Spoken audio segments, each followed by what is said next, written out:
Okay, December 29th, 2001, just to kind of update on our turf grass out here as far as kind of fairways, roughs, tees. The weather's been fantastic, definitely been great golfing weather pretty much since, September. Stayed very dry, definitely helped us out with, look around, cleanup of leaves. The last 3 or 4 years have been tough with how wet it's got out here. It's hard to get the machinery out here without making a mess trekking up, so that's definitely helped us out a lot. Again, a lot of rounds, which is great, enjoyable weather for golf. But really this time of year we should be fully dormant, and you can see how much green turf is out here. Definitely the grass is wanting to grow.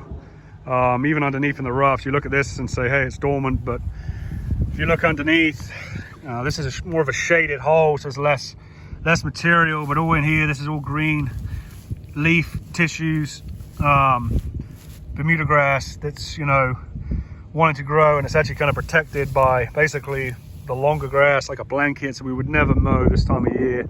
The grass will be susceptible to basically it'd be cold burn, but like a frost burn, exposed, so we would never want to do that. But if the grass looked like this in the springtime, we would come out here and mow it, and want to get as much sun down in there as possible to get growing. So it's just kind of crazy this time of year, or this year, the weather we've been having and kind of what's going on with the turf. Again, Bermuda grass goes dormant, just like hibernation.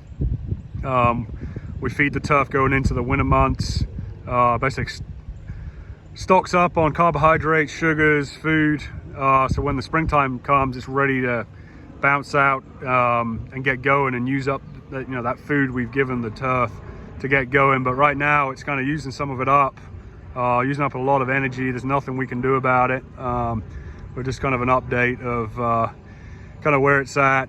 We are distance away from down there on number 6, but a few questions about painting. We've painted the tees and approaches.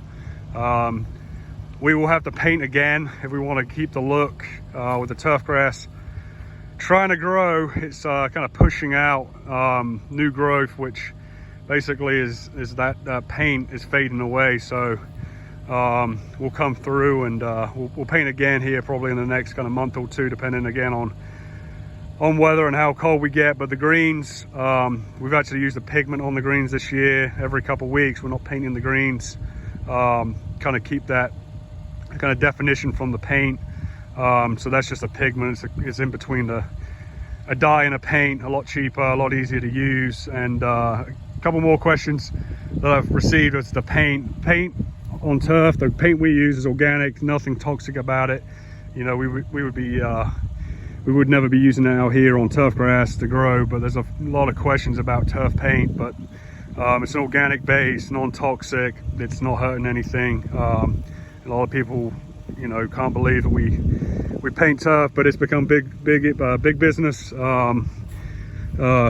especially in the south. Less people overseeding ryegrass, going with paint on Bermuda, so that's kind of where that's at. But just a little quick kind of update on kind of where we're at turf grass wise, and just kind of unbelievable the temperatures we've been having and where the golf course is at right now.